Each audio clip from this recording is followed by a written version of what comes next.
সকালটা শুরু হলো এক গ্লাস বিটরুটের জুস দিয়ে। তারপর জানালাগুলো খুলে দিলাম। বেশ কয়েকদিন হলো পড়তে বসা হচ্ছে না, তাই আজকে একটু পড়তে বসলাম। তারপর দুপুরে লাঞ্চ করে নিয়েছিলাম। লাঞ্চ করে আমরা বানিয়ে নিয়েছিলাম চিজ কেক, আমি আর বোন।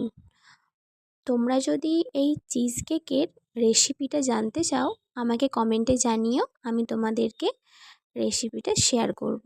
ও দাঁড়াও দাঁড়াও, এটা শুধু চিজ কেক না, এটা হয়েছিল ম্যাঙ্গো চিজ কেক। আমরা প্রথমে চিজটা বানিয়ে নিলাম।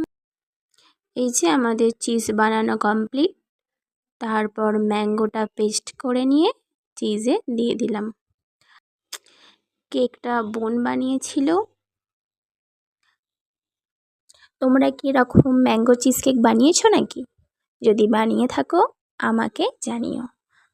আমাদের ম্যাঙ্গো চিজ কেক রেডি।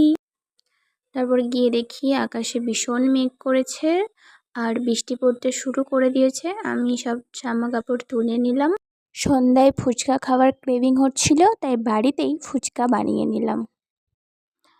ফুচকার আলু মাখা কমপ্লিট। এই যে এই ফুচকাগুলো কিন্তু আমরা 3 জন খাবো। আর এদিকে তেঁতুল জল রেডি আর আলু মাখা। এই যে ফুচকা নিলাম, আলুর পুর ভরলাম আর তেঁতুল জলে ডুবিয়ে জাস্ট ইয়াম্মি, দারুণ লাগছিল খেতে। আর পুচুটাও একটা ফুচকা নিয়ে নিয়েছে খাবে বলে। আজ তাহলে আসি, ভিডিওটা ভালো লাগলে লাইক এবং সাবস্ক্রাইব করে দিও।